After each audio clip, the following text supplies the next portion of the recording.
नमस्कार दोस्तों, स्वागत करते हैं आपका एक बार फिर बिंदास खबरें में, जहां पर हम लेकर आते हैं देश और दुनिया की ताजा और काम की खबरें। तो दोस्तों, बिना देरी किए शुरू करते हैं खबरों का सिलसिला। और इसी के साथ आज की पहली बड़ी खबर कि रेलवे ने बदल दिए हैं टिकट बुकिंग के नियम। रेल टिकट बुक करने के लिए अब आपको हो सकती है आसानी।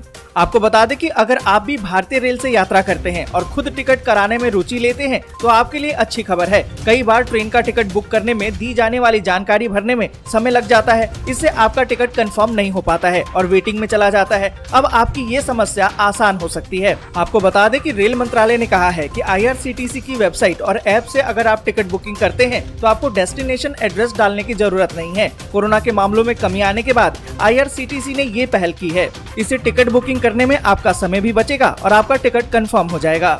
और इसी के साथ अगली बड़ी खबर कि 1 जून से महंगा हो जाएगा मोटर इंश्योरेंस। सरकार ने बढ़ाया थर्ड पार्टी बीमा का मिनिमम रेट। आपको बता दें कि कार सहित अन्य वाहन चालकों के लिए बड़ी खबर है। 1 जून 2022 से आपकी कार का इंश्योरेंस अब उसका खर्च बढ़ने वाला है। केंद्र सरकार ने बुधवार को ही third party motor vehicle insurance का प्रीमियम रेट बढ़ा दिया है। अब कार के इंजन के हिसाब से ज्यादा राशि चुकानी पड़ेगी। यहाँ पर आपको बता दें कि मंत्रालय की तरफ से 1000 सीसी से कम क्षमता वाले इंजन की गाड़ियों के लिए थर्ड पार्टी बीमा का प्रीमियम 2094 रूपए फिक्स कर दिया गया है और 1000 सीसी से लेकर 1500 सीसी वाली गाड़ियों पर अब 3416 रूपए देने होंगे। 1500 सीसी से ऊपर वाले को 7897 रूपए देने होंगे।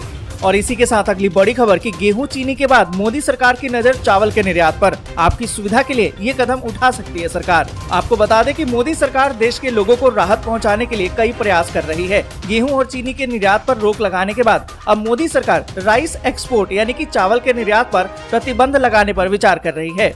आपको बता दें कि मोदी सरकार की कोशिश है कि घरेलू बाजार में चावल की पर्याप्त आपूर्ति बनाई रखी जाए और कीमत में वृद्धि को काबू रखा जाए। प्रधानमंत्री कार्यालय की तरफ से बनाई गई एक समिति ने इसकी सलाह दी है। समिति ने सुझाव दिया है कि अगर चावल की कीमत में वृद्धि की कोई भी संभावना नजर आती है तो निर्यात पर तुरंत प्रतिबंध लगा दिया जाए। और इसी के साथ अगली बड़ी खबर कि ज्ञानवापी मामले में वाराणसी कोर्ट में दोनों पक्षों ने की बहस। अब 30 मई तक टल गई है सुनवाई। आपको बता दें कि ज्ञानवापी मस्जिद केस में वाराणसी अदालत ने हिंदू मुकदमे को खारिज करने की मांग वाली याचिका 30 मई तक स्थगित कर दी है। आपको बता दें कि ज्ञानवापी मस्जिद मामले की सुनवाई पर वाराणसी जिला अदालत ने वाराणसी में ज्ञानवापी मस्जिद का प्रबंधन करने वाले अंजुमन इंतजामिया मस्जिद समिति की सुनवाई को 30 मई तक के लिए स्थगित कर दिया है। और इसी के साथ अगली बड़ी खबर कि मंकी पॉक्स के लक्षण वाले मरीजों को क्वारंटीन में रखें। केंद्र सरकार ने राज्यों को जारी की एडवाइजरी। आपको बता दें कि कई देशों में मंकी पॉक्स के मामले सामने आने लगे हैं। इसके साथ ही केंद्रीय स्वास्थ्य मंत्रालय ने सभी राज्यों को सलाह दी है कि वे अस्पतालों को इस रोग के लक्षण वाले उन मरीजों पर नजर रखने के निर्देश दिए हैं जो हाल ही में मंकी पॉक्स से संक्रमित देशों की यात्रा कर चुके हैं। ऐसे मरीजों को आइसोलेट केंद्रों में रखने को कहा गया है। सूत्रों के अनुसार अब तक केवल एक व्यक्ति को मंकी पॉक्स संक्रमण के लक्षण होने पर आइसोलेशन में रखा गया है, जिसने कनाडा की यात्रा की थी। और आपको बता दें कि ब्रिटेन, इटली, पुर्तगाल, स्पेन, कनाडा और अमेरिका से मंकी पॉक्स के मामले सामने आए हैं। और इसी के साथ अगली बड़ी खबर कि डिजिटल माध्यम से SBI देगा 35 लाख तक का लोन। ब्रांच जाने की नहीं पड़ेगी जरूरत। आपको बता दें कि डिजिटल बैंकिंग को बढ़ावा देने के लिए देश के तमाम बैंक नए नए प्रोडक्ट लॉन्च कर रहे हैं। इसी से न सिर्फ ग्राहकों को सुविधा हो रही है बल्कि ब्रांच जाने के झंझट से भी मुक्ति मिल रही है।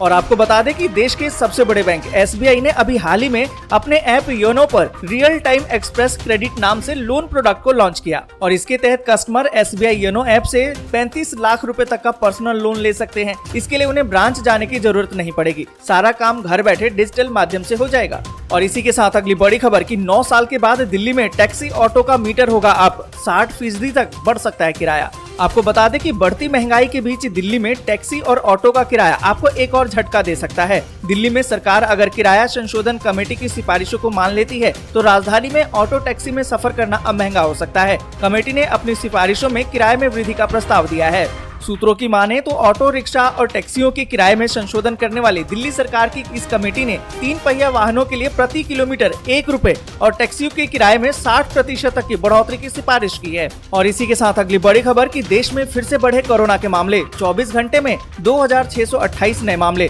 जबकि 18 लोगों की मौत।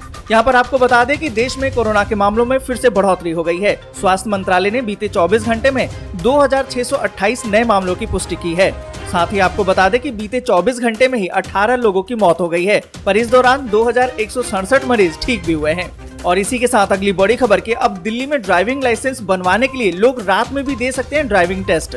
आपको बता दें कि अब दिन में ड्यूटी करने वाले लोग ड्राइविंग लाइसेंस बनवाने के लिए रात में भी ड्राइविंग टेस्ट दे पाएंगे। इसके लिए केजरीवाल सरकार ने अभी 3 ऑटोमेटिक ड्राइविंग टेस्ट ट्रैक की शुरुआत कर दी है। दिल्ली के परिवहन मंत्री कैलाश गहलोत ने शकरपुर बस्ती, मयूर विहार और विश्वास नगर में नाइट टेस्ट के लिए स्थापित ऑटोमेटिक ड्राइविंग टेस्ट ट्रैक का उद्घाटन किया है। अब यहाँ ड्राइविंग टेस्ट देने वाले दिल्ली के लोगों को ड्राइविंग लाइसेंस जारी किया जा सकेगा। और इसी के साथ अगली बड़ी खबर कि फिर से टमाटर सहित हरी सब्जियों के दाम बढ़े, आने वाले दिनों में और बढ़ सकते हैं दाम। आपको बता दें कि देश भर में एक तरफ जहां एलपीजी सिलेंडर का दाम 1000 रुपए के पार चला गया है, वहीं हरी सब्जियों के दाम में भी इजाफा होने से आम इंसानों को परेशानी होने लगी है। राजधानी दिल्ली की बात करें तो टमाटर 60 से 80 रुपए किलो तक बिक रहा है। कई शहरों में टमाटर के भाव 100 रुपए तक पहुँच गए हैं। बाजारों में टमाटर के अलावा अन्य हरी सब्जियों के दाम में पिछले हफ्ते के मुकाबले वृद्धि देखी गई है।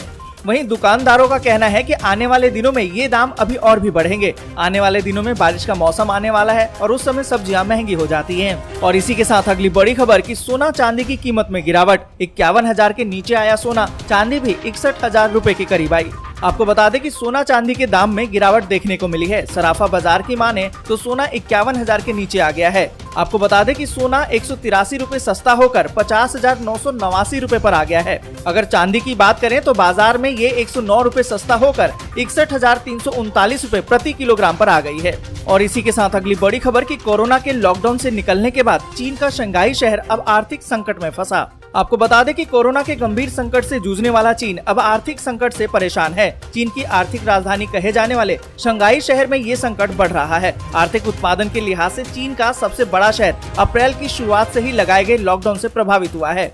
वहीं आपको बता दें कि अब कोरोना के नए संक्रमणों में तेजी से गिरावट आई है। इसके बाद शंघाई 1 जून को अपने लॉकडाउन से निकलने के लिए तैयार है। आपको बता दें कि जूनियर और सीनियर हाई स्कूल के छात्रों के लिए 6 जून से ऑफलाइन कक्षाएं शुरू हो सकती हैं। इसी सप्ताह ही शॉपिंग मॉल और डिपार्टमेंटल स्टोर को फिर से खोलने की अनुमति मिल जाएगी। और आपको बता दें कि बीजिंग के अधिकारियों ने बताया है कि कुछ पहलुओं में इस बार कोरोना की मुश्किलें 2020 से अधिक थीं। और इसी के साथ अगली बड़ी खबर कि केरल में समय पर नहीं आएगा मानसून, यूपी और बिहार के कई जिलों में होगी बारिश, जाने मौसम का ताजा हाल। आपको बता दें कि मानसून से पहले देश में मौसम का मिजाज बदलने लगा है। कई राज्यों में मध्यम से लेकर भारी बारिश हो रही है। वहीं राष्ट्रीय राजधानी की बात करें तो यहाँ लगातार 4 दिनों से मौसम सुहाना बना हुआ है। राजधानी दिल्ली का न्यूनतम तापमान 24 डिग्री सेल्सियस और अधिकतम 37 डिग्री सेल्सियस रहने वाला है।